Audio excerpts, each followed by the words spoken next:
ପିଲାମାନେ ମୁଁ ମୋର ଏଇ ଓଡ଼ିଆ ମିଡ଼ିୟମ୍ କ୍ଲାसेସ୍ ଚ୍ୟାନେଲକୁ ସ୍ୱାଗତ ଜଣାଉଛି। ପିଲାମାନେ ଆଜିର ବିଷୟ ହେଉଛି ଷଷ୍ଠ ଶ୍ରେଣୀର ବିଜ୍ଞାନ ଦ୍ୱିତୀୟ ଅଧ୍ୟାୟ। ଆମେ ପ୍ରଥମ ଅଧ୍ୟାୟ ଲାଷ୍ଟ କ୍ଲାସ୍ରେ ପଢ଼ିଥିଲେ, ତ ଖାଦ୍ୟର ଶ୍ରେଣୀ ବିଭାଗ ବିଷୟରେ ଆଜି ପଢ଼ିବା। ପିଲାମାନେ ତା ପୂର୍ବରୁ ସମସ୍ତେ ଲାଇକ୍ ସେୟାର ଏବଂ ସବସ୍କ୍ରାଇବ୍ କରିଦିଅନ୍ତୁ, ଯାହାଫଳରେ କି ଲାଇକ୍ ସେୟାର ଏବଂ ସବସ୍କ୍ରାଇବ୍ କରିବା ଦ୍ୱାରା ଆପଣ ସର୍ବପ୍ରଥମ ମୋର ଏହି ନୂଆ ନୂଆ ଭିଡ଼ିଓ ପାଇପାରିବେ। ସେଥିପାଇଁ ସମସ୍ତେ ଲାଇକ୍ ସେୟାର ଏବଂ ସବସ୍କ୍ରାଇବ୍ କରିଦିଅନ୍ତୁ। ଓକେ ପିଲାମାନେ, ଚାଲନ୍ତୁ ଆମର ଖାଦ୍ୟର ଶ୍ରେଣୀ ବିଭାଗ ବିଷୟରେ ଆରମ୍ଭ କରିବା। ତ ଖାଦ୍ୟର ଶ୍ରେଣୀ ବିଭାଗ ମାନେ ପିଲେ ଆମେ ତା'ର ଖାଦ୍ୟର ଉତ୍ସ ପଢ଼ିଥିଲେ। ଖାଦ୍ୟର ଉତ୍ସ ଶୀତ ମାନେ ଲାଷ୍ଟ କ୍ଲାସ୍ରେ କ'ଣ ପଢ଼ିଥିଲେ ଆମେ? ଖାଦ୍ୟର ଉତ୍ସ ମାନେ ଧରାଯାଉ ଗୋଟେ ଖିଚୁଡ଼ି ତିଆରି ହେବା ପାଇଁ କ'ଣ ଦରକାର ହେଉଥିଲା, ଓକେ, କେଉଁଟା ପ୍ରାଣୀରୁ ମିଳୁଥିଲା ଏବଂ କେତେକ ଉଦ୍ଭିଦରୁ ମଧ୍ୟ ମିଳୁଥିଲା, ଆଉ କେତେକ ପ୍ରାଣୀ ଓ ଉଦ୍ଭିଦରୁ ମିଳୁନଥିଲା, ସେସବୁ ବିଷୟରେ ଆମେ ପଢ଼ିଥିଲେ। ଓକେ, ଆଜି ତ ଦ୍ୱିତୀୟ ଅଧ୍ୟାୟ ପଢ଼ିବା, ଯେଉଁଟାକି ଖାଦ୍ୟର ଶ୍ରେଣୀ ବିଭାଗ। ମାନେ ଖାଦ୍ୟକୁ କେତେ ଭାଗରେ ବିଭାଗ ଅଛି, ମାନେ କେତେ ଭାଗରେ ବିଭକ୍ତ କରାଯାଇଛି। ଓକେ, ଦେଖିବା ଗୋଟେ ଗୋଟେ ଦେଖିକି। ଦେଖନ୍ତୁ, ଆମେ ବିଭିନ୍ନ ପ୍ରକାର ଖାଦ୍ୟରେ ଓକେ ଚାଉଳ, ଡାଲି, ପନିପରିବା, ଚିନି, ଅଣ୍ଡା, ମାଂସ, ଛେନା, କ୍ଷୀର, ଚୁଡ଼ା, ମୁଢ଼ି, ପିଜୁଳି, କମଳା, କାକୁଡ଼ି, ଲଙ୍କା, ଲେମ୍ବୁ, ଅଟା, ବାଜରା, ମାଣ୍ଡିଆ, ଗୁଡ଼, ଘିଅ, ତେଳ ଇତ୍ୟାଦି ପଦାର୍ଥ ବ୍ୟବହାର କରିଥାଉ।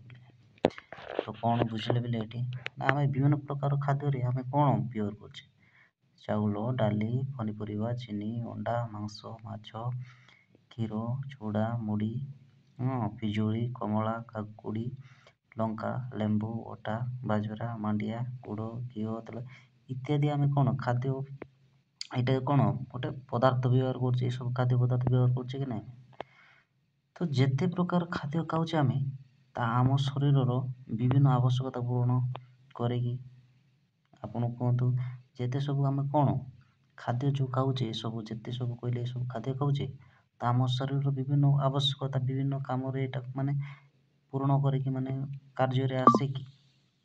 ତ ବିଭିନ୍ନ ଖାଦ୍ୟ ଯଦି ଖାଇ କେବଳ ଭାତ ଓ ରୁଟି ଯଦି ଧରାଯାଉ ବିଭିନ୍ନ ପ୍ରକାର ଖାଦ୍ୟ ନ ଖାଇ କେବଳ ଭାତ ଓ ରୁଟି ଖାଇଲେ ଅସୁବିଧା କ'ଣ ହେବ କି ଆମକୁ? ଓକେ, ବୁଝିପାରୁଛନ୍ତି? କିଛି ଅସୁବିଧା ହେବ କି? ବାଧ୍ୟରେ ହେଉଥିବ, ହଁ ନା ନାହିଁ? ହେବ। ଦେଖନ୍ତୁ, ଆମେ ଖାଦ୍ୟ ଭାବରେ ଯାହା ସବୁ ଖାଉଛେ, ସେସବୁର ଆବଶ୍ୟକତା ଆମ ଶରୀର ପାଇଁ ରହିଛି। କ'ଣ ବୁଝୁଛନ୍ତି ପିଲାଟି? ଆମେ ଖାଦ୍ୟ ଭାବରେ ଯାହା ସବୁ ଖାଉଛେ କି ନାହିଁ, ଯେତେ ସବୁ କହିଲେ ମାଛ, ଅଣ୍ଡା, ମାଂସ, ଡାଲି, ଯାହା ସବୁ ଗୁଡ଼, ଘିଅ, ଯାହା ସବୁ ତେଳ, ମାଣ୍ଡିଆ, ଯାହା ସବୁ, ଓକେ, ତ ଏସବୁ ଖାଉଛେ ଆମେ, ସେସବୁର ଆବଶ୍ୟକତା ଆମ ଶରୀର ପାଇଁ ରହିଛି, ଆମ ଶରୀର ପାଇଁ ଦରକାର।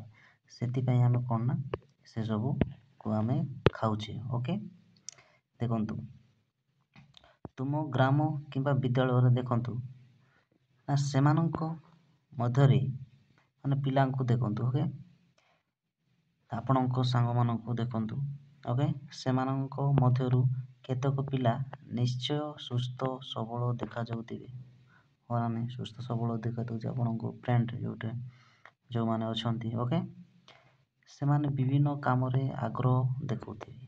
ତ ସେମାନେ କ'ଣ ନା ବିଭିନ୍ନ କାମରେ ସେମାନେ ଆଗ୍ରହ ହେଉଥିବେ। ଓକେ, ଦେଖନ୍ତୁ, ଏଠି ଦେଖନ୍ତୁ ପିଲା, କିନ୍ତୁ କେତେକ ପିଲା ଥାଆନ୍ତି ଯେଉଁମାନେ କି ପତଳା ହୋଇକି ଥିବେ, ହଁ ନା ନୁହଁ? ସେମାନଙ୍କ ହାଡ଼ କଙ୍ଗା ଭଳି ଦେଖାଯାଉଥିବେ, ହଁ, ଶ୍ରେଣୀରେ ମାନ୍ଦା ହୋଇ ବସୁଥିବେ, କେତେକଙ୍କର ବାଲ କହରା ଦେଖାଯାଉଥିବ, ହଁ କି ନୁହଁ?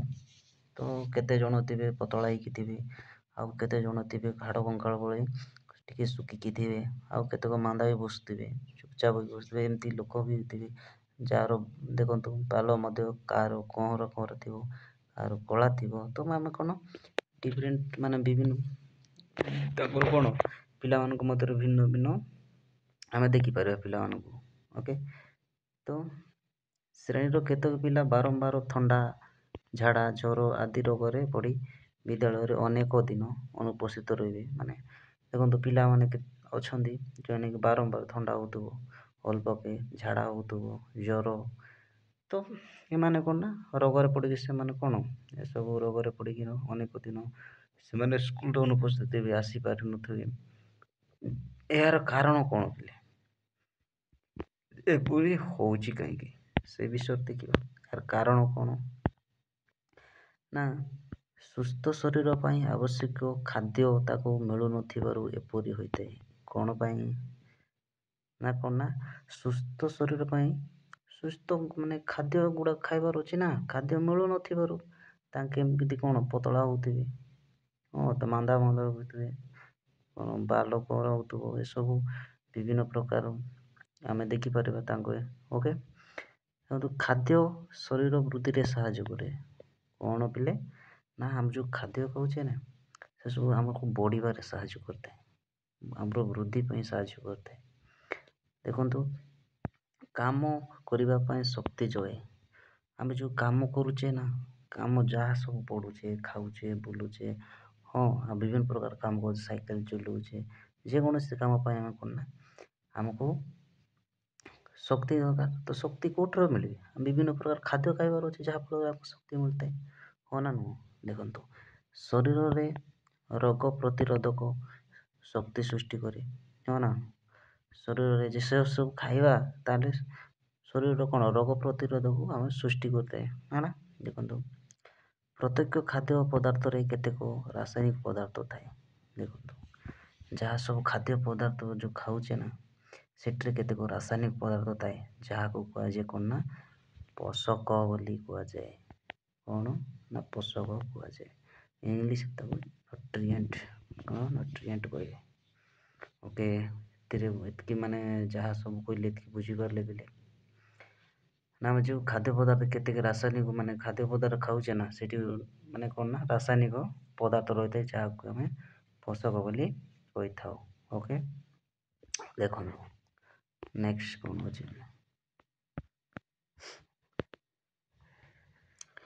ତେଣୁ ଦେଖନ୍ତୁ ଏଇଠି କିନ୍ତୁ ଭିନ୍ନ ଭିନ୍ନ ଖାଦ୍ୟ ପଦାର୍ଥରେ ଏହି ପୋଷକ ମଧ୍ୟରେ ପାର୍ଥକ୍ୟ ଥାଏ।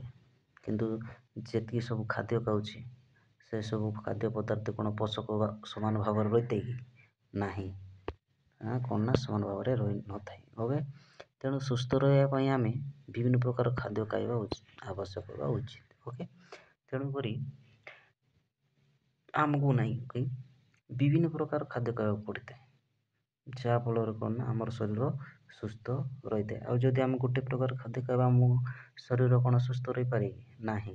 ସେଥିପାଇଁ ଆମେ ଯାହା ସବୁ ବିଭିନ୍ନ ପ୍ରକାର ମାନେ ଭିଟାମିନ୍ ଜିନିଷ ଗୁଡ଼ିକ ଯାହା ସବୁ ଆମେ ଖାଇଥାଉ, ଯାହାଫଳରେ ଆମର ଶରୀର ସୁସ୍ଥ ସବଳ ରହିଥାଏ। ଦେଖନ୍ତୁ ଖାଦ୍ୟରେ ଥିବା ମୁଖ୍ୟ ପୋଷାକକୁ ଆଧାର କରି ଖାଦ୍ୟକୁ ଆମେ ବିଭିନ୍ନ ପ୍ରକାର ଭାଗରେ ବିଭକ୍ତ କରୁଛି ବା କରାଯାଇଛି। ଦେଖନ୍ତୁ ଯେଉଁ ଖାଦ୍ୟକୁ ଆମେ ଥିବା ଯେଉଁ ମୁଖ୍ୟ ପୋଷାକ ମଧ୍ୟ କେଉଁଠି କମିଲେ କେଉଁଠି ବେଶୀ କେଉଁଠି ବହୁତ ପରିମାଣ ଏମିତି ବି ଅଛି, ହଁ ନା? ତ ସେସବୁକୁ ଆଧାର କରି କ'ଣ ନା ଖାଦ୍ୟକୁ ବିଭିନ୍ନ ପ୍ରକାର ଭାବରେ ବିଭକ୍ତ କରୁଛି। କେଉଁଠି ଶ୍ଵେତସାର ଖାଦ୍ୟ ମିଳିଥାଏ, କେଉଁଠି ତ ପୁଷ୍ଟିସାର ବିଭିନ୍ନ ପ୍ରକାର। ଦେଖନ୍ତୁ ସେଗୁଡ଼ିକ କ'ଣ ଶ୍ଵେତସାର, ପୁଷ୍ଟିସାର, ସ୍ନେହସାର, ଜୀବସାର, ଭିଟାମିନ୍, ଖଣିଜ ଲବଣ ଏସବୁ ମିଳିଥାଏ। ତ ଆମକୁ ଯେଉଁ ପୋଷକ ମିଳୁଛି ମାନେ କେଉଁଠି ତ ଶ୍ଵେତସାର ମିଳୁଥିବ, ପୁଷ୍ଟିସାର, ସ୍ନେହସାର, ଭିଟାମିନ୍ ବା ତାକୁ ଜୀବସାର ମଧ୍ୟ କୁହନ୍ତି ଏବଂ ଖଣିଜ ଲବଣ ମଧ୍ୟ ମିଳିଥାଏ। ଦେଖନ୍ତୁ ଗୋଟେ ଗୋଟେ ଆମେ ପଢ଼ିକି ଆକୁ ଶେଷ କରିବା। ଓକେ। ଦେଖନ୍ତୁ ଶରୀରର ଆବଶ୍ୟକତା ପୂରଣ ପାଇଁ ଜଳ, ତନ୍ତୁ ଜାତୀୟ ଖାଦ୍ୟ ମଧ୍ୟ ନିହାତି ଆବଶ୍ୟକ। ଦେଖନ୍ତୁ ଖାଲି ଶ୍ଵେତସାର, ସ୍ନେହସାର, ପୁଷ୍ଟିସାର, ଖଣିଜ ଲବଣ, ଭିଟାମିନ୍, ଜୀବସାର ଏସବୁ ଜିନିଷ ଖାଇଲେ କ'ଣ ହେବ? ଆଉ ଆମକୁ କ'ଣ ନା ଆମର ଶରୀର ପୂରଣ ମାନେ ଆବଶ୍ୟକତା ପୂରଣ କରିବା ପାଇଁ କ'ଣ ନା ଜଳ ଆଉ ତନ୍ତୁ ଜାତୀୟ ଖାଦ୍ୟ ମଧ୍ୟ ଖାଇବାକୁ ପଡ଼ିଥାଏ। ଏସବୁ ମଧ୍ୟ ଆମକୁ ନିହାତି ଦରକାର। ଓକେ। ନେକ୍ସଟ ଯିବା ପରେ ଦେଖନ୍ତୁ ନେକ୍ସଟ କ'ଣ ଅଛି, ଦେଖନ୍ତୁ ଏଠି ଦିଆହେଇଛି ମକା, ଦେଖନ୍ତୁ ମକା ଦିଆହେଇଛି, ଗାଜର, ତରଭୁଜ, ତାପରେ କ'ଣ ସଫୁରି ଦିଆହେଇଛି। ଓକେ, ଦେଖ ଚିଙ୍ଗୁଡ଼ି, ଏଇଟା ଉଦ୍ଭିଦ ଜାତୀୟ ଖାଦ୍ୟ।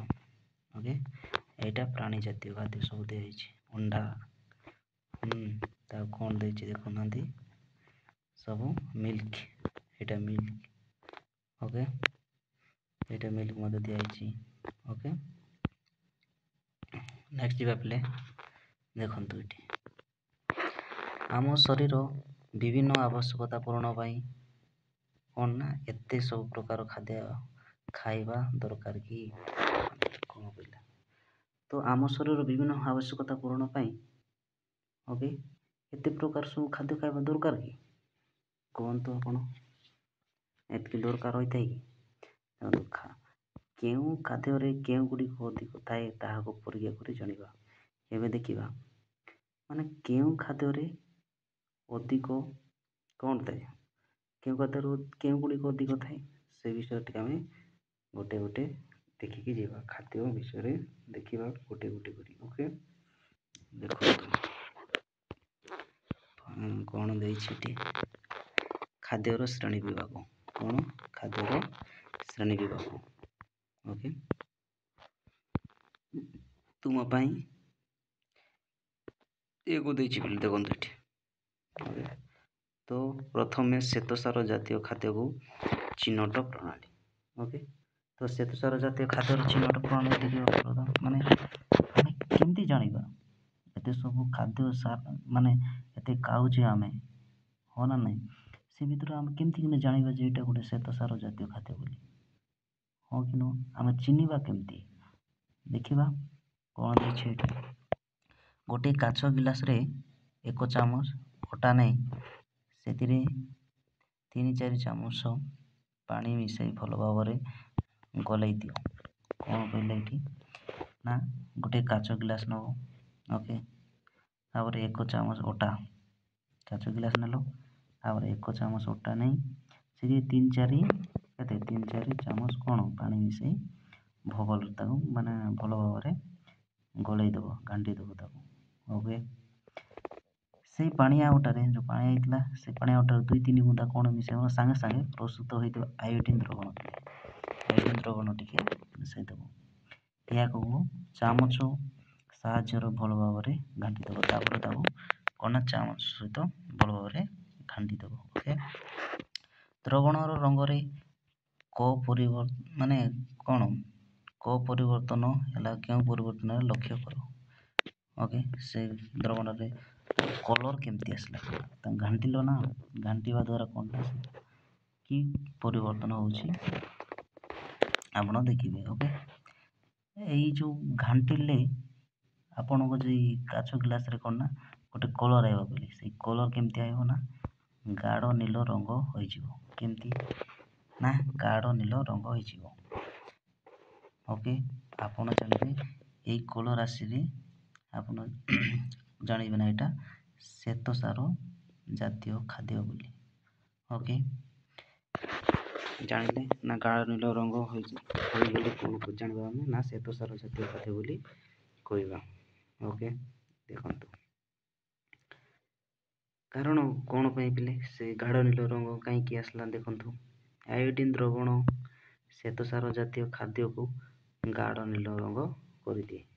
କ'ଣ କହିଲେ ପିଲେ, କାରଣ ଆୟୋଡ଼ିନ ଯେଉଁ ଦ୍ରବଣ ମିଶାଇଥିଲେ କି ନା, ଓକେ ଆୟୋଡ଼ିନ ଦ୍ରବଣ ମାନେ 2-3 ବୁନ୍ଦା ମିଶାଇଥିଲେ, ଘାଣ୍ଟି ଦେଲେ, ତାପରେ ଯେଉଁ ତାକୁ କ'ଣ କଲେ ନା ଶ୍ୱେତସାର ଯେଉଁ ଖାଦ୍ୟକୁ ସେ ଗାଢ଼ ନୀଳ କରି ତାର କଲର୍କୁ ଚେଞ୍ଜ କରିଦେବେ। ଓକେ, ସେପରି ସିଝା ଆଳୁ, ଚୁଡ଼ା ଗୁଣ୍ଡ, ଓକେ ସୋରିଷ ତେଳ, ଡାଲି ଗୁଣ୍ଡ, କ୍ଷୀରକୁ ଅଲଗା ଅଲଗା ଗ୍ଲାସରେ ସେମିତି ଅଲଗା ଅଲଗା ଗ୍ଲାସରେ ନେଇକି ସେଥିରେ ଆୟୋଡ଼ିନ ମିଶାଇବ।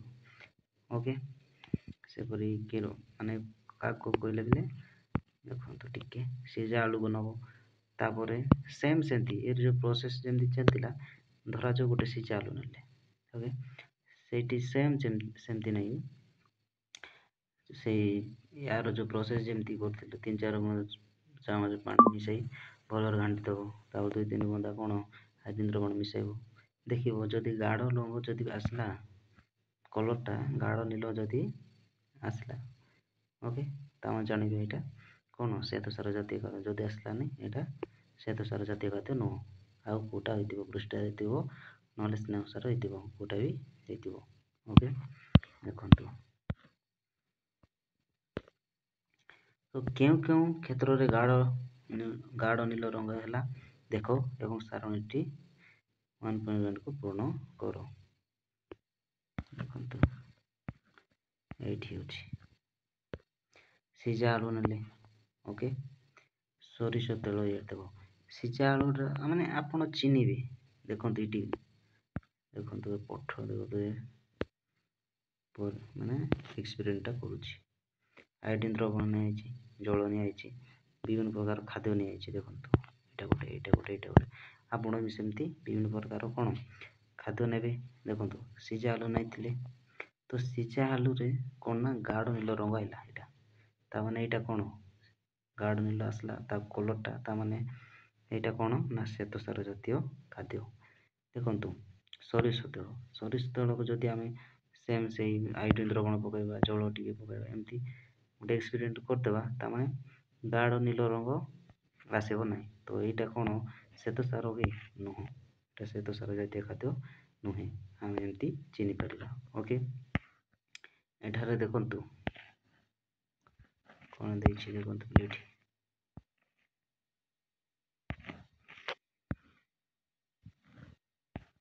ଟିକେ ହେଲେ ଦେଖନ୍ତୁ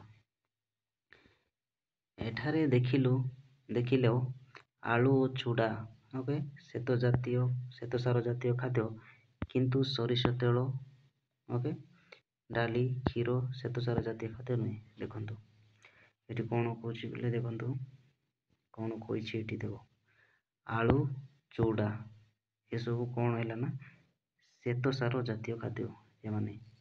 ଆଚ୍ଛା ଏବେ କହୁନାହାନ୍ତି ପିଲେ ନା ଶ୍ଵେତସାର ଜାତୀୟ ଖାଦ୍ୟ ଏବେ ଆଳୁ ଆଉ ଚୁଡ଼ା କେମିତି ହେଲା ନା ଆର ଯେଉଁ କଲର୍ଟା ପିଲେ ଗାଢ଼ ନୀଳ ହୋଇଗଲା ସେଥିପାଇଁ ଏଇଟା ଶ୍ଵେତସାର ହେଇଗଲା। କିନ୍ତୁ ସୋରିଷ ଡାଲି କ୍ଷୀର ଏମାନେ ଶ୍ଵେତସାର ଜାତୀୟ ଖାଦ୍ୟ ଜମା ବି ନୁହନ୍ତି ଓକେ। ଦେଖନ୍ତୁ ସେହିପରି ପରୀକ୍ଷା କଲେ ତୁମେ ଜାଣିପାରିବ ଚାଉଳ ଅଟା ମୁଢ଼ି କନ୍ଦମୂଳ ଚିନି ସାରୁ ଆଳୁ ବାଜରା ମାଣ୍ଡିଆ ଏସବୁ କ'ଣ ଶ୍ଵେତସାର ଜାତୀୟ ଖାଦ୍ୟ। ଆପଣ ଚେକ୍ କରିବେ ଫାଷ୍ଟ ମୁଢ଼ି ନେବେ ତାପରେ ସେଠି କ'ଣ ଆୟୋଡିନ ଦ୍ରବଣ ପକାଇବେ ଜଳ ଟିକେ ପକାଇବେ ଏମିତି ଚେଞ୍ଜ କରିଲେ ଗୋଟେ ଘାଣ୍ଟି ଦେବ ଘାଣ୍ଟି ଦେଲା ପରେ କ'ଣ ନା ତାର କଲର୍ଟା ଯଦି କଲର୍ଟା କେମିତି ହେବ ତାର କଲର୍ଟା ଆସିବ ନା ଗାଢ଼ ନୀଳ ଆସିବ। ଏଇଟା ଚିନିର ମଧ୍ୟ ସେମ୍ ଆସିବ ସରୁର ମଧ୍ୟ ସେମ୍ ଆସିବ ଆଲୁଅର ମଧ୍ୟ ସେମ୍ ବାଜରାର ମଧ୍ୟ ମାଣ୍ଡିଆର ମଧ୍ୟ ସେମ୍ ଆସିଥାଏ ଓକେ। ସେଥିପାଇଁ ଏମାନେ ଗୋଟେ ଗୋଟେ କ'ଣ ନା ଶ୍ଵେତସାର ଜାତୀୟ ଖାଦ୍ୟ ଓକେ। ନେକ୍ସଟ ଯିବା ପିଲେ ଆପଣ ଜାଣିଲେ କ'ଣ ଶ୍ଵେତସାର। ଏବେ ଦେଖନ୍ତୁ ଟିକେ ମୁଁ ଡିସ୍କସ୍ କরি ତ ଶ୍ଵେତସାର ଆମେ କେମିତି ଜାଣିଲେ ନା ଶ୍ଵେତସାରକୁ ଆମେ କ'ଣ ଗୋଟେ ଗ୍ଲାସ୍ ନେଲେ ହଁ ନା ନୁହଁ ଗୋଟେ ଗ୍ଲାସ୍ରେ କିଟା ପକାଇଲେ ଆମେ ଆୟୋଡିନ ପକାଇଲେ ଜଳ ପକାଇଲେ ହଁ ତାପରେ ତାକୁ ଗୋଟେ ସ୍ପୁନ୍ ସହିତ କ'ଣ ଘାଣ୍ଟି ଦେଲେ ଘାଣ୍ଟିବା ଦ୍ୱାରା ତା କଲର୍ କେମିତି ହେଲା ବୋଲେ ନା ତା କଲର୍ଟା ଆସିଲା ଗାଢ଼ ନୀଳ ଯାହାଫଳରେ ଆମେ ଜାଣିଲେ କ'ଣ ଏଇଟା ଗୋଟେ ଶ୍ଵେତସାର ଜାତୀୟ ଖାଦ୍ୟ। ଏବେ ଦେଖିବା ପିଲେ ତୁମ ପାଇଁ କାମରେ କ'ଣ ପୁଷ୍ଟିସାର ଜାତୀୟ ଖାଦ୍ୟ ଦିଆଯାଇଛି ୟାକୁ କେମିତି ଚିହ୍ନିବା ପୁଷ୍ଟିସାର ଜାତୀୟ ଖାଦ୍ୟକୁ ଆମେ ଚିହ୍ନିବା କେମିତି ହୁଏ ସେମ୍ ଦେଖିବା ଆମେ ଶ୍ଵେତସାର କଲା ବୋଲି ଏଇଟା ମଧ୍ୟ ଗୋଟେ ଏକ୍ସପେରିମେଣ୍ଟ କରିବା ହଁ କି ନା। ଦେଖନ୍ତୁ ଗୋଟେ ସ୍ୱଚ୍ଛ ପ୍ଲାଷ୍ଟିକ ବୋତଲ ନିଅ ଗୋଟେ ପ୍ଲାଷ୍ଟିକ ବୋତଲ ନେବା ପିଲେ ଆପଣ ସମସ୍ତେ ପ୍ଲାଷ୍ଟିକ ବୋତଲ ଦେଖିଛନ୍ତି ମାନେ ସବୁଦିନ ବ୍ୟବହାର କରୁଛନ୍ତି ପିଆ ପିଇରେ ସେ ଗୋଟେ ପ୍ଲାଷ୍ଟିକ ବୋତଲ ଗୋଟେ ନେବ ଓକେ। ସେଥିରେ ଅଳ୍ପ ଗୁଣ୍ଡ ଡାଲି ପୁରେଇ ଦେବ ଟିକେ ସେଇ ଯେଉଁ ବୋତଲ ନେଇଥିବ ବେଲେ ସେଠି ଡାଲି ଟିକେ ପୁରେଇ ଦେବ ଓକେ। ଆଉ ଗୋଟେ ଡ୍ରପ୍ ମିଳିବ ବେଲେ ଓକେ ସେ ଗୋଟେ ଡ୍ରପ୍ ଏମିତି ମାନେ ଯେମିତି ପିଲାମାନଙ୍କୁ ଯେଉଁ ଟୀକା ଛୋଟ ପିଲାମାନଙ୍କୁ କ'ଣ ଆମ ଏନ୍ଏମ୍ ଯେଉଁ ଅଙ୍ଗନବାଡ଼ି ଯେଉଁ ବୁନ୍ଦା ଦେଇକି ମାନେ ଆମର ପୋଲିଓ ଟୀକା ଦେଉଛନ୍ତି ନା ନାହିଁ ସେମିତି ଗୋଟେ ଡ୍ରପର୍ ସେମିତି ଗୋଟେ ଡ୍ରପର୍ ମିଳିବ ଓକେ। ସେ ମାନେ ଡ୍ରପର୍ ସାହାଯ୍ୟରେ 8ରୁ 10 ବୁନ୍ଦା ପାଣି ମିଶାଇ ଦେବ ଓକେ କେଉଁଠି ସେଇ ବୋଟଲ ଭିତରେ ଡାଲି ପୁରାଇଛନ୍ତି। ଓକେ, ସେ ଭିତରେ କ'ଣ 8-10 ବୁନ୍ଦା କ'ଣ ପାଣି ଟିକେ ପକାଇଦେବ। ଓକେ, ଏହାପରେ ସେଥିରେ 2 ବୁନ୍ଦିଆ ତୁତିଆ ଦ୍ରବଣ। କ'ଣ ତୁତିଆ ଦ୍ରବଣ ମାନେ ତୁତିଆ ଦ୍ରବଣ କ'ଣ ନା ସେଇ ତୁତିଆ ଦ୍ରବଣ ମାନେ ସେଇ କପର ସଲଫେଟ୍। ଓକେ, କପର ସଲଫେଟ୍କୁ ସେଠି ମିଶାଇ ଦେବେ। ଓକେ, 2 ବୁନ୍ଦା, କେତେ 2 ବୁନ୍ଦା। ଓ 8-10 ବୁନ୍ଦା କ'ଣ କ୍ଷାର ସୋଡ଼ା। କ୍ଷାର ସୋଡ଼ା ତ ଦେଖିଛୁ କହିଲେ, ସେ କ୍ଷାର ସୋଡ଼ା ମଧ୍ୟ 8-10 ବୁନ୍ଦା। ଓକେ, 8-10 ବୁନ୍ଦା କ୍ଷାର 8-10 ବୁନ୍ଦା କ୍ଷାର ଦ୍ରବଣ ମିଶାଇ ଦେବ। ତାପରେ ସେ ବୋଟଲକୁ କ'ଣ କହିବ ନା ଟିପି ଲଗାଇଦେବ।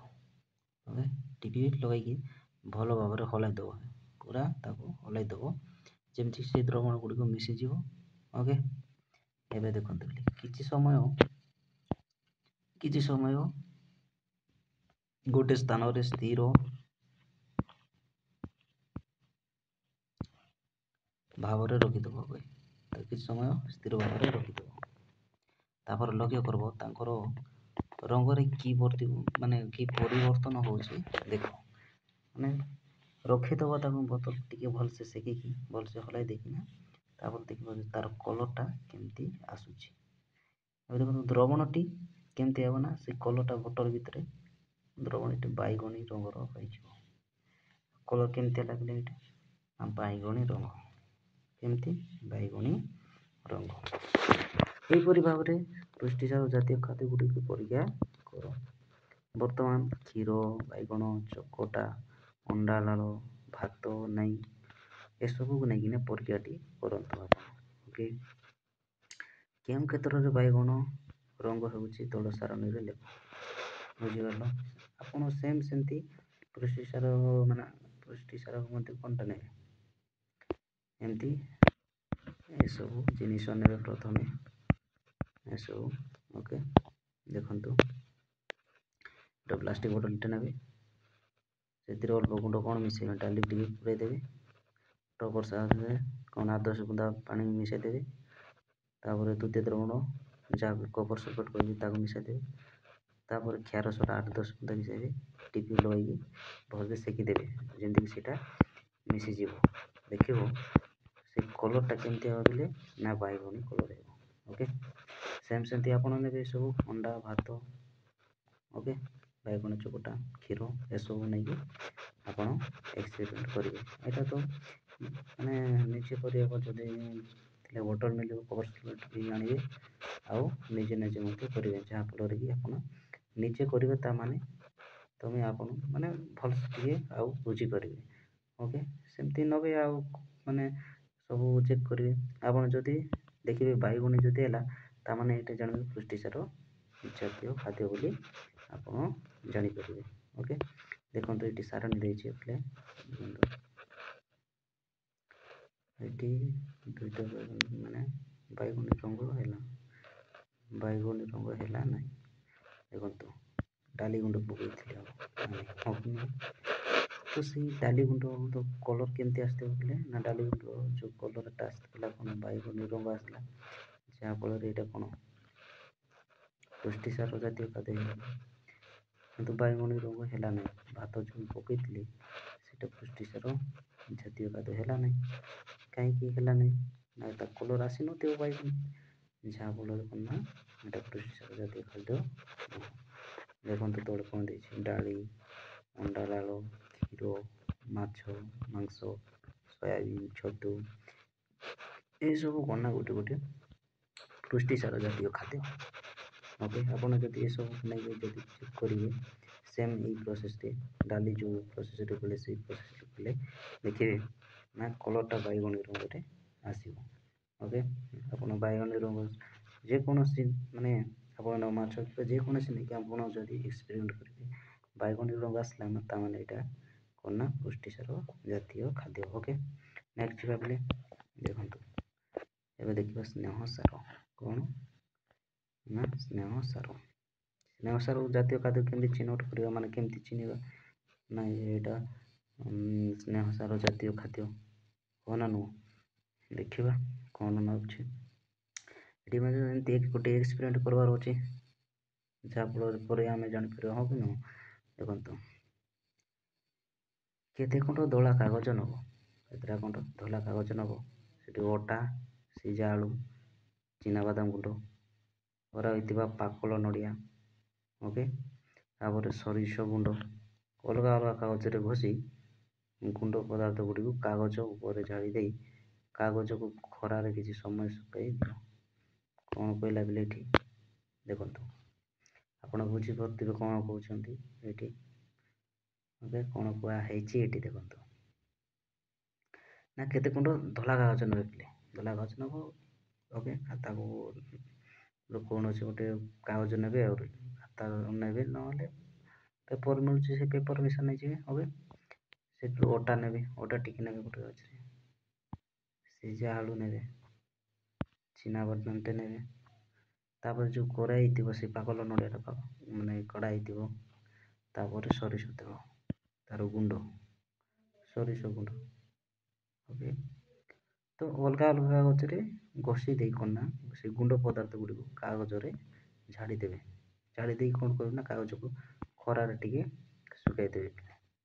ଏତିକି ବୁଝିପାରିଲେ? ଦେଖନ୍ତୁ, ଲକ୍ଷ୍ୟ କର କେଉଁ କାଗଜଟି ତେଲିଆ ଦେଖାଯାଉଛି। ବୁଝିପାରୁଛୁ କ'ଣ? ଦେଖିବେ ଯେ ଖରାରେ ଶୁଖାଇଛନ୍ତି ସେ କାଗଜଟାକୁ ନା, କେଉଁଟା ତେଲିଆ ଦେଖାଯାଉଛି ବୋଲେ କେଉଁ କାଗଜଟି। ଯେଉଁ କାଗଜଟି ତେଲିଆ ଦେଖାଯାଉଛି ସେଥିରେ ଘଷା ଯାଇଥିବା ଯେଉଁ ପଦାର୍ଥ ଥିଲା ଆମେ ଘଷିଥିଲେ ନା, ହଁ ନୁହଁ, ଅଟା, ସିଝା ଆଳୁ, ଚିନାବାଦାମ ଗୁଣ୍ଡ, ପାକଳ ନଡ଼ିଆଟା, ସୋରିଷ, ହଉ କି ନୁହଁ?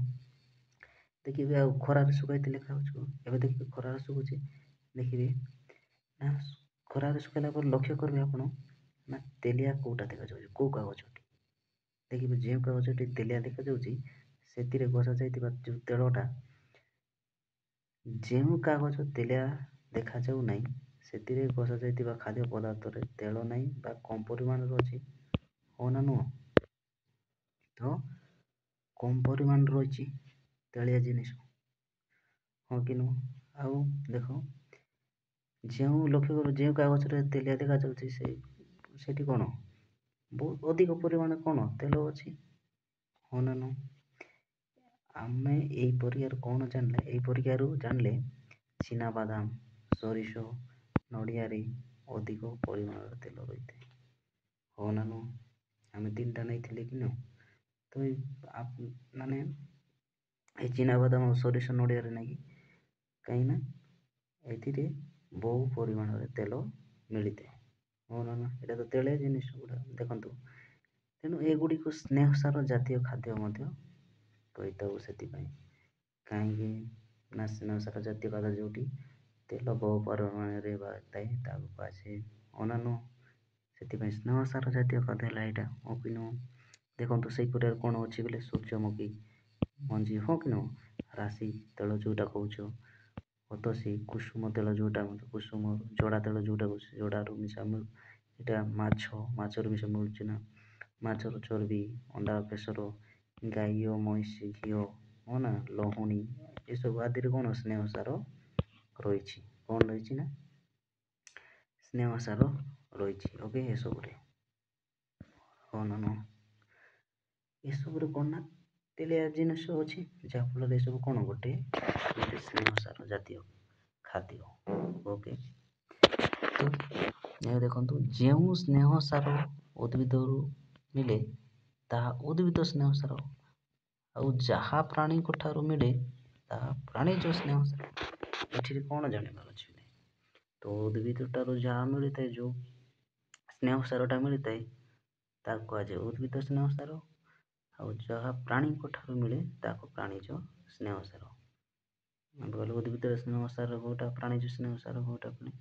ଦେଖନ୍ତୁ ଉଦ୍ଭିଦରେ ଯେମିତିକି ସୂର୍ଯ୍ୟମୁଖୀ ତେଲ, ଜଡ଼ା ତେଲ, ରାଶି ତେଲ, କୁସୁମ ତେଲ, ଏସବୁ କ'ଣ ଉଦ୍ଭିଦରୁ ମିଳୁଛି ନା?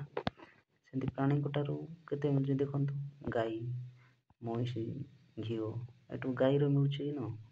ଓକେ, ପ୍ରାଣୀଙ୍କ ଠାରୁ ମିଳୁଛି। ଓକେ, ଏସବୁ ପ୍ରାଣୀ ଗୋଟେ ଗୋଟେ, ସେମିତି ମାଛ, ହଁ ନା ନୁହଁ? ଏସବୁ କେଉଁଠାରୁ ମିଳୁଛି? ପ୍ରାଣୀରୁ। ସେଥିପାଇଁ କ'ଣ ନା ଯାହା ଉଦ୍ଭିଦରୁ ମିଳିଥାଏ ତାହା ଉଦ୍ଭିଦ ସ୍ନେହସାର, ଏବଂ ଯାହା ପ୍ରାଣୀଙ୍କ ଠାରୁ ମିଳେ ତାହା ପ୍ରାଣୀଜ ସ୍ନେହସାର। ଓକେ, ନେକ୍ସଟ ଯିବା ପିଲେ, ଦେଖନ୍ତୁ ଦେଖନ୍ତୁ ଆଚ୍ଛା ଆମେ ଜାଣିଲେ କ'ଣ ବୋଲେ ନା ଖାଦ୍ୟରେ ଶ୍ୱେତସାର ଓକେ ପୁଷ୍ଟିସାର ସ୍ନେହସାର ଥାଏ ବୋଲି ଆମେ ପରୀକ୍ଷା କରି ଜାଣିଲେ କି ନୁହଁ। ହଁ ଏହା ବ୍ୟତୀତ ନା ଯେଉଁ ଖାଦ୍ୟରେ ଶ୍ୱେତସାର ପୁଷ୍ଟିସାର ସ୍ନେହସାର ଅଛି ଏହା ବ୍ୟତୀତ ଭିଟାମିନ୍ ଓ ଖଣିଜ ଲବଣ ମଧ୍ୟ ବିଭିନ୍ନ ଖାଦ୍ୟରେ ଥାଏ। ଏହା ଆମ ଶରୀର ପାଇଁ ଏକାନ୍ତ ଜରୁରୀ ହେଲେ ଦେଖନ୍ତୁ ତ ବହୁତ ଆମକୁ ଆବଶ୍ୟକ କି ନୁହଁ। ଆମେ ଯେଉଁ ଖାଦ୍ୟ ଖାଉଛେ ଯାହା ସବୁ ଅଣ୍ଡା ମାଛ ମାଂସ ଯାହା ସବୁ ଖାଉଛେ ଖାଦ୍ୟ ସେସବୁ ଭିତରେ ତ ଆମେ ସେଇସବୁ କ'ଣ ଶ୍ୱେତସାର କେଉଁଠି ଥାଉଛି ଓ ଖାଦ୍ୟରେ ପୁଷ୍ଟିସାର ଥାଉଛି ମାନେ ନୁହଁ ଆଉ କେଉଁ ଖାଦ୍ୟରେ ସ୍ନେହସାର ମଧ୍ୟ ଥାଉଛି। ସେଇ ଭିତରୁ ପିଲେ ସେସବୁକୁ ଛାଡ଼ି ଆମେ ଭିଟାମିନ୍ ଓ ଖଣିଜ ଲବଣ ମଧ୍ୟ ବିଭିନ୍ନ ପ୍ରକାର ଖାଦ୍ୟରେ ରହିଥାଏ। ଯେଉଁ ଭିଟାମିନ୍ ବା ଖଣିଜ ଲବଣ କହୁଛି ଏଇଟା ମଧ୍ୟ ଆମ ଶରୀର ପାଇଁ ନିତାନ୍ତ ଆବଶ୍ୟକ ବୋଲି ଓକେ ଏକାନ୍ତ ଆବଶ୍ୟକ ଓକେ। ଆମେ ଜାଣିଲେ ଯେ ଖାଦ୍ୟରେ ଥିବା ପୋଷକ ଗୁଡ଼ିକ ହେଲା କ'ଣ କ'ଣ ଶ୍ୱେତସାର ପୁଷ୍ଟିସାର ସ୍ନେହସାର ଭିଟାମିନ୍ ଓ ଖଣିଜ ଲବଣ ଏତିକି ଥାଉଛି। ତ ପ୍ରତ୍ୟେକ ଖାଦ୍ୟରେ ପ୍ରାୟ ସମସ୍ତ ପ୍ରକାର ପୋଷକ ବା ଅଳ୍ପ ବେଶୀ ପରିମାଣରେ ଥାଏ ହଁ ନା ନୁହଁ। ତ ପ୍ରତ୍ୟେକ ଖାଦ୍ୟରେ କ'ଣ ନା ସେଇ ସ୍ନେହସାର ପୁଷ୍ଟିସାର ସବୁ ଅଳ୍ପ କେତେ ପରିମାଣରେ ରହିଥାଏ। କିନ୍ତୁ କେଉଁ ଖାଦ୍ୟରେ ପୋଷକଟିଏ ଅଧିକ ପରିମାଣର ଥାଏ ଆମେ ସେଇ ଖାଦ୍ୟ ଖାଇଥାଉ ହଁ ନା ନୁହଁ।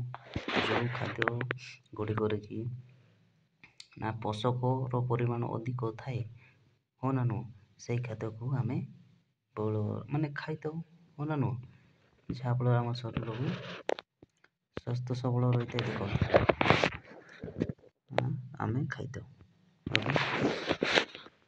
ଚାଉଳରେ ଶ୍ୱେତସାର ଅଧିକ ପରିମାଣରେ ଥିବାରୁ କ'ଣ ହେଲା ବେଲେ ଚାଉଳରେ ଅଧିକ ପରିମାଣ କ'ଣ ଥାଏ ଶ୍ୱେତସାର ଯାହାଫଳରେ ତାକୁ କ'ଣ ଚାଉଳରେ ଶ୍ୱେତସାର ଅଧିକ ପରିମାଣରେ ଥିବାରୁ ତାକୁ ଶ୍ୱେତସାର ଜାତୀୟ ଖାଦ୍ୟ କୁହାଯାଏ। ସେମିତି ମାଂସର ଅଧିକ ପୁଷ୍ଟିସାର ଥିବାରୁ ତାକୁ ପୁଷ୍ଟିସାର ଜାତୀୟ ଖାଦ୍ୟ କୁହାଗଲା। ସେମିତି ଚିନାବାଦାମରେ ଅଧିକ ତେଲ ଥିବାରୁ ତାକୁ ସ୍ନେହସାର ଜାତୀୟ ଖାଦ୍ୟ କୁହାଯାଏ। ବୁଝିପାରିଲେ ଏତିକି ଓକେ। ନେକ୍ସଟ ଯିବା ବେଲେ ଏବେ ପୋଷକ ଆମ ଶରୀରରେ ଆବଶ୍ୟକ ଦେଖନ୍ତୁ ଟିକେ ପ୍ଲେ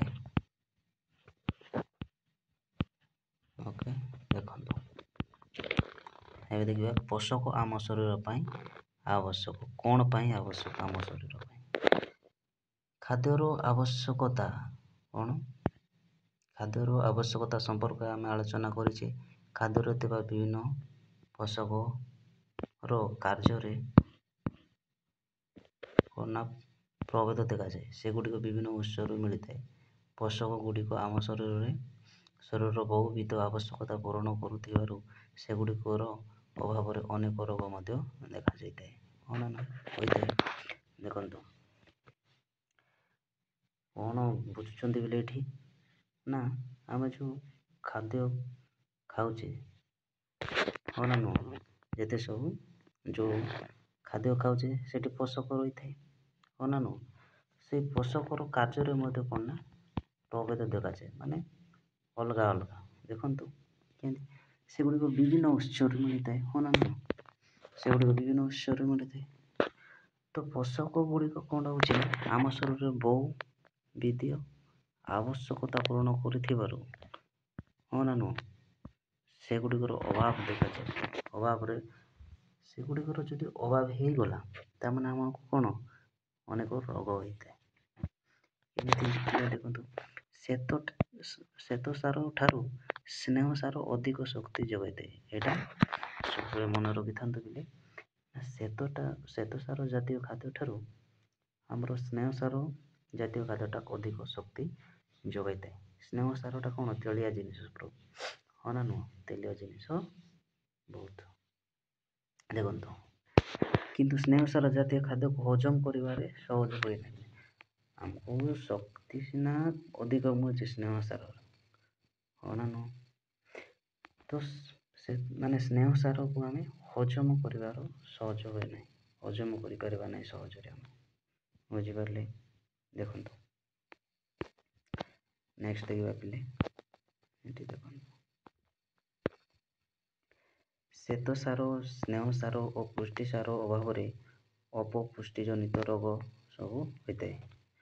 ତ ଆମେ କ'ଣ ଶ୍ଵେତସାର, ସ୍ନେହ ସାର ଏସବୁ କ'ଣ ପୁଷ୍ଟିସାର ଏସବୁ ଜାତୀୟ ଖାଦ୍ୟ ଯଦି ଖାଇବାନି, ଆମକୁ ଅପପୁଷ୍ଟିଜନିତ ରୋଗ ହୋଇଥାଏ।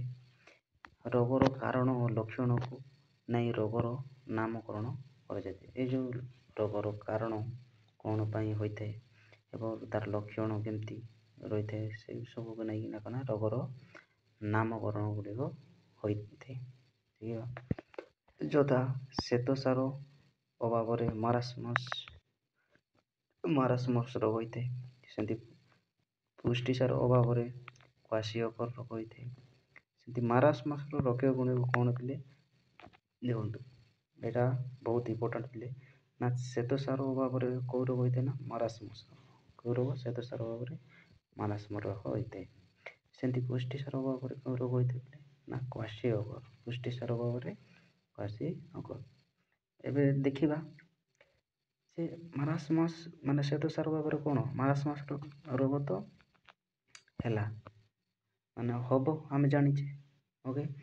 ଦେଖିବା ତାର ମାରାସ୍ମସ୍ ରୋଗର ଲକ୍ଷଣ ମାନେ କେମିତି ଜାଣିବା ଏଇଟା ମାରାସ୍ମସ୍ ରୋଗ, ହଁ ନା ନୁହଁ? ହଁ କି ନୁହଁ? ଦେଖନ୍ତୁ ମାରାସ୍ମସ୍ ଲକ୍ଷଣ, ତାର ଲକ୍ଷଣ କ'ଣ ଦେଖିବ, ଦେଖ ପତଳା ଝାଡ଼ା ହେବ, ହେଲା, ପତଳା ଝାଡ଼ା ହେବ। ତାପରେ ବୃଦ୍ଧିରେ ବାଧା, ମାନେ ବଢ଼ିବାରେ ଟିକେ ବାଧାପ୍ରାପ୍ତ ହୋଇଥାଏ। ଶରୀର କ୍ଷୀଣ ହେବା, ହେଲା। ତାପରେ କେଶ କହରା ହୋଇଗଲା, ଆପଣଙ୍କ କେଶ ଯଦି କହରା ହେଉଛି, ତା ମାନେ ଆପଣ ଜାଣିବେ ଏଇଟା ମାରାସ୍ମସ୍ ରୋଗଟା ହେଇଛି ଆପଣଙ୍କୁ, ଓକେ। ବୁଝିପାରିଲେ? ଆପଣ କରିବେ ନା ଶ୍ଵେତସାର, ଏଇଟା କ'ଣ ଶ୍ଵେତସାର ଅଭାବରେ ଏଇ ରୋଗ ହେଲା, ତାମାନେ ଶ୍ଵେତସାର ଜାତୀୟ ଖାଦ୍ୟ ଖାଇବାର ଅଛି।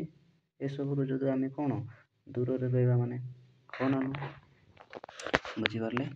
ତ ଆମେ ଲକ୍ଷଣ ଜାଣିଲେ ନା ପତଳା ଝାଡ଼ା ହେଉଥିବ, ନହେଲେ ବୃଦ୍ଧିର ବାଧା, ହଁ କି ନୁହଁ?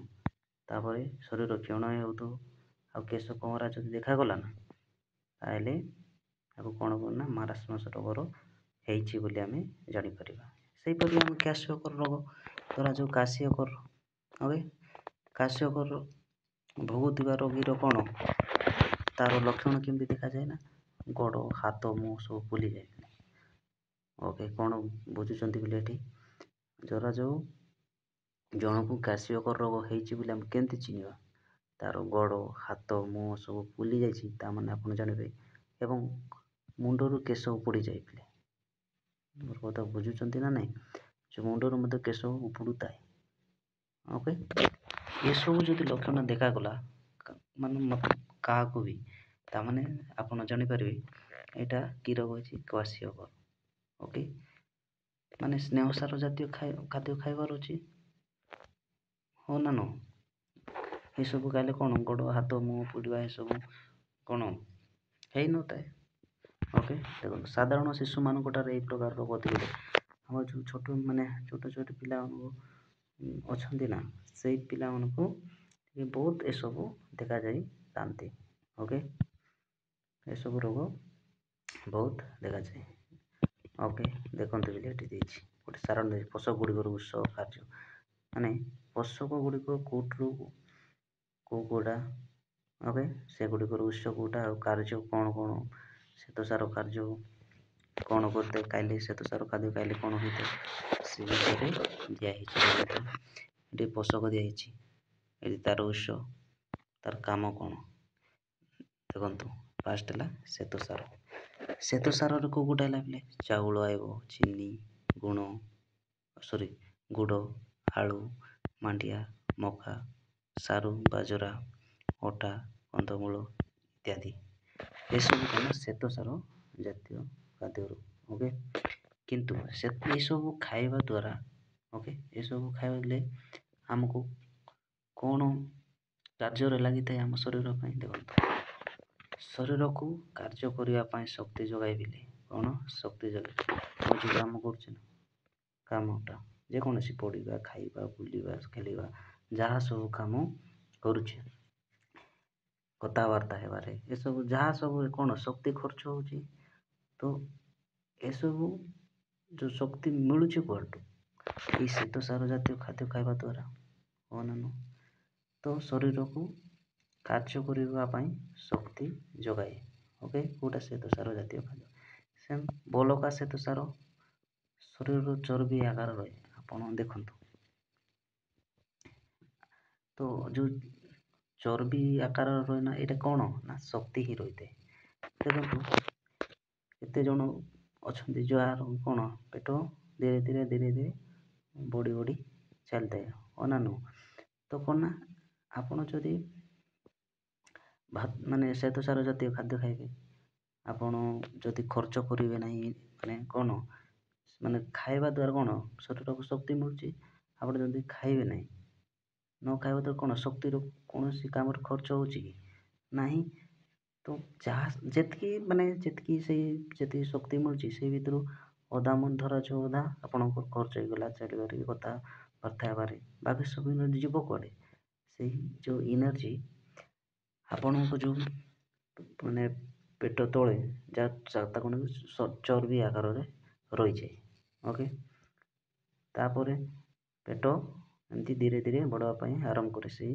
ଚର୍ବି ଆକାର ରହିକି ତାପରେ ତାର ସାଇଡ଼କୁ ଆଉ ସାଇଡ଼ ବଢ଼ି ଯାଇଥାଏ ଓକେ ଏହା କ'ଣ ଶରୀର ତାକୁ ସେଥିପାଇଁ ଆମେ କ'ଣ ଖେଲା ବୁଲା ଯଦି ଆମେ କରିବା ମାନେ ଖାଇବା ତାପରେ ଖେଲା ବୁଲା କରିବା ତାମାନେ ସେଇ ଏନର୍ଜିଟା ଯେଉଁଟା ଖାଉଥିବା ସେଇ ଏନର୍ଜିଟା ଖର୍ଚ୍ଚ ହେଉଥିବ ମତଲବ କ'ଣ ଶରୀରରେ ଆଉ ଏନର୍ଜି ରହୁନଥିବ ଯାହାଫଳରେ କ'ଣଟା ନା ଆମର ଚର୍ବି ବଢ଼ି ନଥାଏ ବା କାମ କଲେ ମଧ୍ୟ ଦେଖନ୍ତୁ ଆମ ଚାଷୀମାନେ ମାନେ କ୍ଷେତରେ କାମ କରୁଛନ୍ତି ଆଉ ତାଙ୍କର କ'ଣ ଏତେ ମଧ୍ୟ କ'ଣ ଚର୍ବି ରହିନଥାଏ ଓକେ ଦେଖନ୍ତୁ ଆଉ କ'ଣ ଅଛି ନା ଚର୍ବି ଆକାରରେ କ'ଣ ହେଲା ଜମା ହୋଇ ରହେ ଯେଉଁଥିରୁ ଆବଶ୍ୟକ ସମୟରେ ଶକ୍ତି ମିଳିଥାଏ ତାହା ଓକେ ନେକ୍ସଟ ଯିବା ପିଲେ ପୁଷ୍ଟିସାର ଜାତୀୟ ଖାଦ୍ୟ ଏଠୁକୁ ଦେଖନ୍ତୁ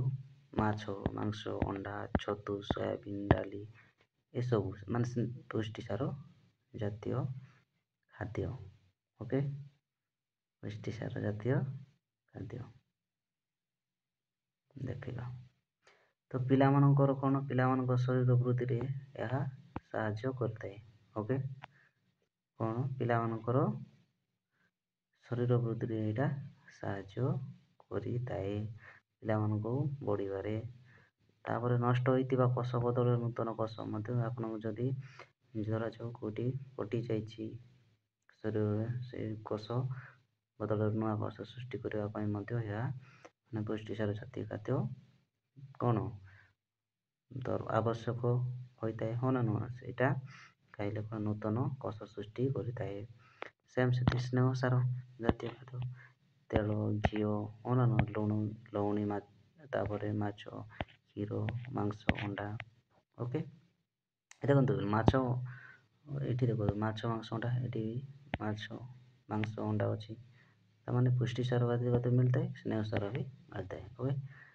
ଏସବୁ କ'ଣ କାର୍ଯ୍ୟ କରିଥାଏ ବଲେ କାର୍ଯ୍ୟ କରିବା ପାଇଁ କ'ଣ ନା ଶକ୍ତି ଯୋଗାଏ ଏଇଟା ମଧ୍ୟ ସେମ୍ ଓକେ ଆମର ଶ୍ୱେତସାର ଭଳିଆ ଓକେ ଆଉ ଆପଣଙ୍କ ଚର୍ମଟା ଚିକ୍କଣ ରୁହେ ଓକେ ଏ ଚର୍ମଟା ଚିକ୍କଣ ରହିଥାଏ ସ୍ନେହସାର ଜାତୀୟ ଖାଦ୍ୟ ଓକେ ଦେଖିବା ପିଲେ ଟିକେ ପିଲେ ଏକ ମିନିଟ୍ ଟିକେ ପୁଷ୍ଟିସାର ସ୍ନେହସାର ଦେଖିବା ଆଉ କେତେ ଅଛି ପିଲା ଦେଖିବା ଦେଖନ୍ତୁ ତ ଏହି ସାରଣୀକୁ ଅନୁଧ୍ୟାନ କରି ଆଲୋଚନା କରିଦେବା ଏଠି କ'ଣ ଦେଇଛି ଦେଖନ୍ତୁ ଶରୀର ପାଇଁ ଖାଦ୍ୟରେ ଭିଟାମିନ୍ର ବିଶେଷ କାର୍ଯ୍ୟ ରହିଛି କ'ଣ ବୁଝୁଛନ୍ତି ପିଲେ ନା ଶରୀର ପାଇଁ ଖାଦ୍ୟରେ କ'ଣ ଭିଟାମିନ୍ର ବିଶେଷ କାର୍ଯ୍ୟ ରହିଛି ଆମେ ଯେଉଁ ପୁଷ୍ଟିସାର ସ୍ନେହସାର ଖାଉଛେ ସେ ବିଷୟରୁ କେତେ ଭିଟାମିନ୍ ମିଳୁଛି ଓକେ ସେ ଭିଟାମିନ୍ର କାମ କ'ଣ କହିଲେ କହୁନାହାନ୍ତି ଟିକେ ଓକେ ସେଇ ଭିଟାମିନ୍ କ'ଣ କରେ ନା ଆମ ରୋଗ ପ୍ରତିରୋଧକ ମାନେ ରୋଗ କରିବା ପାଇଁ ଦିଏ ନାହିଁ। ଦେଖନ୍ତୁ ଗୋଟେ ଗୋଟେ ଦେଖିବା ଆଉ ଓକେ। ଏହା ଆମ ଆଖି, ଦାନ୍ତ, ଅସ୍ଥିକୁ ସୁସ୍ଥ ରଖିବା ସଙ୍ଗେ ସଙ୍ଗେ ଶରୀରର ରୋଗ ପ୍ରତିରୋଧକ କ୍ଷମତା ବଢ଼ାଇଥାଏ। ବୁଝିପାରିଲେ ନା? ଯେଉଁ ଆଖି ଦାନ୍ତ ଆମର ଅଛି ନା, ଅସ୍ଥି ମାନେ ହାଡ଼ ମାନେ ଯେଉଁଟା ଓକେ, ତ ସଙ୍ଗେ ସଙ୍ଗେ କ'ଣ ଶରୀରର ରୋଗକୁ ମଧ୍ୟ କ'ଣ ତା'ର କ୍ଷମତା ବଢ଼ାଇଥାଏ। ଓକେ, ପ୍ରତିରୋଧକ କ୍ଷମତାଟା। ଓକେ, ନେକ୍ସଟ ଟିକେ ତ ଏହି ଭିଟାମିନ୍ ଅଭାବରେ ଆମେ ବିଭିନ୍ନ ରୋଗରେ ଆକ୍ରାନ୍ତ ହୋଇଥାଉ। ହଁ ନା ନୁହଁ?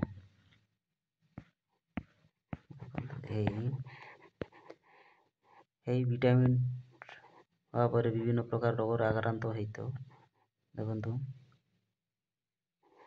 ନେକ୍ସଟ ଭିଡ଼ିଓ ଟିକେ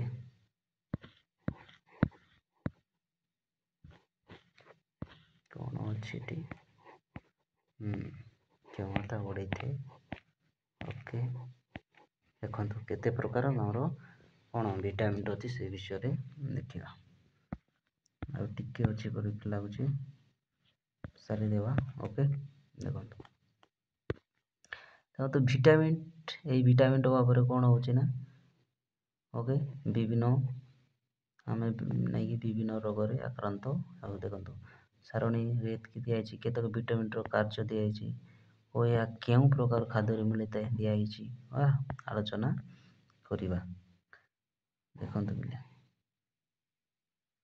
ମୁଁ ଲାଷ୍ଟକୁ ଦେଖେଇବି। ଓକେ, ଦେଖନ୍ତୁ ଏହା ବ୍ୟତୀତ ଭିଟାମିନ୍ B1, B2, B12 ଇତ୍ୟାଦି ରହିଛି। ଓକେ, ଦେଖନ୍ତୁ ଫାଷ୍ଟ ଦେଖିବା ଏ ଟେବୁଲଟେ ଅଛି। ଦେଖନ୍ତୁ ଭିଟାମିନ୍ ବିଷୟରେ ଦେଖନ୍ତୁ ଏ ଟେବୁଲଟେ କ'ଣ ଦିଆଯାଇଛି। ଦେଖ ଭିଟାମିନ୍ ଦେଇଛି vitamin A, vitamin B, vitamin C, vitamin D, ତାପରେ ଦେଇଛି vitamin D, vitamin D K।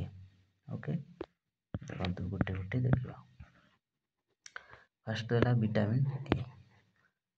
ଆଚ୍ଛା, ଭିଟାମିନ୍ A ମାନେ କେଉଁ ପନିପରିବା ମାନେ ଇଏରୁ ମିଳିଥାଏ ପିଲେ? କେଉଁ ଫଳରୁ? ଦେଖିବା ପାଚିଲା ଆମ୍ବ, ତାପରେ ପାଚିଲା ଅମୃତଭଣ୍ଡା, ଏସବୁ ଖାଇବା ଭିଟାମିନ୍ ଯଦି ଏ ଆମକୁ ଦରକାର ବୋଇଲେ। ଗାଜର, କ୍ଷୀର, ମାଛ ତେଳ ଏସବୁ ଖାଇଲେ ଆମେ ଭିଟାମିନ୍ ଏ ମିଳିଥାଏ।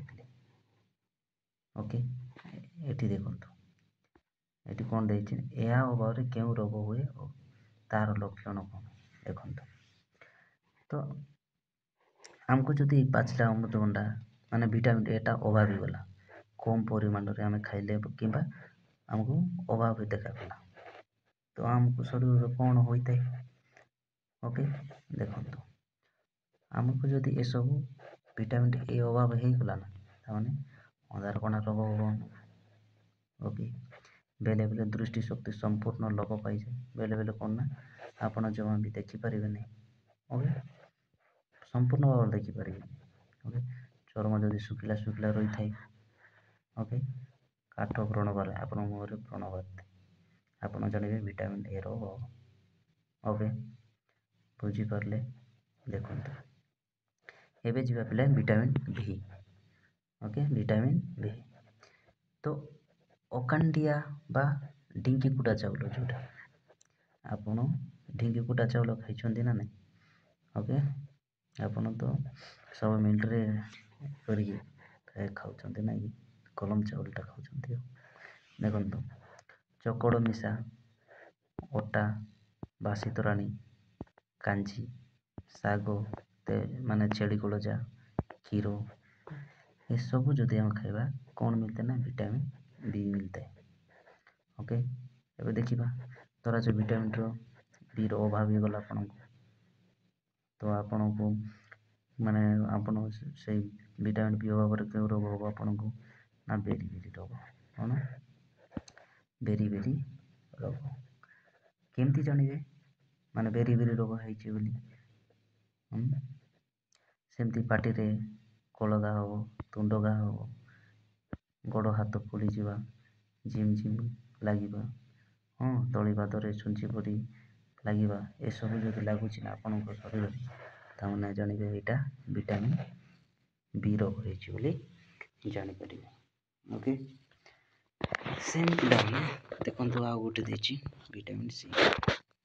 କ'ଣ ଦେଇଛି ନା ଭିଟାମିନ୍ ସି ଦେଇଛି। ଓକେ, ଦେଖନ୍ତୁ ତ କମଳା, ଲେମ୍ବୁ, ପିଜୁଳି, ଟମାଟୋ, ଅଁଳା, କଞ୍ଚାଲଙ୍କା, ତଟକା ପନିପରିବା। ଓକେ, ତଟକା ପନିପରିବା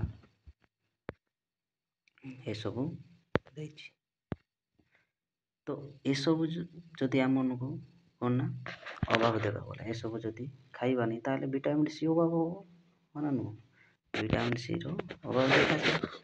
ଧରା ଯେଉଁ ଭିଟାମିନ୍ ସିର ଅଭାବ ଦେଖାଗଲା, କେଉଁ ରୋଗ ହୁଏ ନା ସ୍କର୍ବି ରୋଗ। ଭିଟାମିନ୍ ସି ଦ୍ୱାରା କେଉଁ ରୋଗ ହୁଏ? ସ୍କର୍ବି ରୋଗ। ଓ ଦାନ୍ତମାଢ଼ିରୁ ରକ୍ତ ପଡ଼ିଥାଏ, ଘା ଶୀଘ୍ର ଶୁଖେ ନାହିଁ, ଏସବୁ ଯଦି ଲକ୍ଷଣ ଆପଣଙ୍କ ଶରୀରରେ ଦେଖାଗଲା, ତାମାନେ ଆପଣ ଜାଣିବେ ଏଇଟା ଭିଟାମିନ୍ ସିର ଅଭାବ ହୋଇଛି। ଓକେ, ଆପଣଙ୍କୁ ସ୍କର୍ବି ରୋଗ ହେଇଯିବ।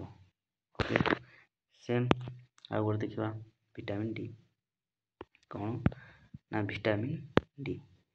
ଭିଟାମିନ୍ ଡି ଦେଖନ୍ତୁ, ଭିଟାମିନ୍ ଡି କ'ଣ ନା ଛୋଟ ମାଛ, ଛେଳି କଲିଜା, ଅଣ୍ଡା,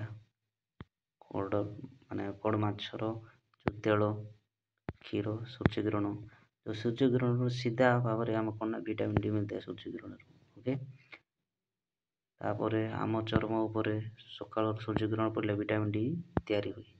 ସେଥିପାଇଁ ଶିଶୁକୁ ସକାଳ ସୂର୍ଯ୍ୟକିରଣରେ କିଛି ସମୟ ଶୁଆଇ ଦିଆଯିବା ଆବଶ୍ୟକ। ଓକେ, ଦେଖନ୍ତୁ ଭିଟାମିନ୍ ଡି କେଉଁଠୁ ପାଇବା ଆମେ?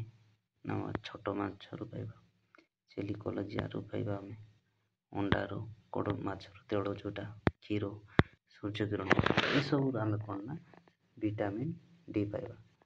ଦେଖନ୍ତୁ ପିଲେ ଆଉ ଗୋଟେ କଥା, ଏଇଟା ବହୁତ ଇମ୍ପୋର୍ଟାଣ୍ଟ ପିଲେ, ଯେଉଁ ଆମେ ସୂର୍ଯ୍ୟକିରଣ ପାଉଛେ ନା ଆମେ, ସେଠୁ ଆମେ କ'ଣ ନା କ'ଣ ମିଳୁଛି ନା ଆମକୁ ଭିଟାମିନ୍ ଡି। ବୁଝିପାରିଲେ, କ'ଣ ମିଳୁଛି ନା ଭିଟାମିନ୍ ଡି। ଦେଖନ୍ତୁ ଯେତେବେଳେ ସୂର୍ଯ୍ୟ ଉଦୟ ହୁଏ ରେଡ୍ କଲର୍ ଦିଶୁଥାଏ ନା ସେଇ ସମୟରେ। ଓକେ, ସେଇ ସମୟରେ ଯେଉଁ ଆମ ଶରୀରକୁ ଯଦି ମାନେ ସେଇ ସୂର୍ଯ୍ୟକିରଣଟା ବାଜେ ସେଇ ସମୟରେ, ତାମାନେ ଆମ ଶରୀରର କ'ଣ ନା ସକାଳର ଯେଉଁ ସୂର୍ଯ୍ୟ ଉଦୟ ହେଲା ବେଳେ ଆମ ଚର୍ମରେ କ'ଣ ନା ଗୋଟେ ଭିଟାମିନ୍ ଡି ତିଆରି ହୋଇଥାଏ ସେଠି ଆମ ଶରୀରରେ। ସେଥିପାଇଁ କୁହାଯାଏ ନା ଶିଶୁମାନଙ୍କୁ, ମାନେ ଛୋଟ ଛୋଟ ପିଲାମାନଙ୍କୁ କ'ଣ ନା ସେଇ ସମୟରେ ଖରାରେ ଟିକେ ଶୁଆଇ ଦେବା ଆବଶ୍ୟକ। କାହିଁକି ପିଲେ ଖରାରେ ଶୁଆଇ ଦେବା ଆବଶ୍ୟକ? କାହିଁକିନା ସେଠାରୁ ଆମେ କ'ଣ ନା ଭିଟାମିନ୍ ଡି ମିଳୁଛି। ଓକେ, ଆମ ଶରୀରରେ ଯଦି ସୂର୍ଯ୍ୟକିରଣ ବାଜିବ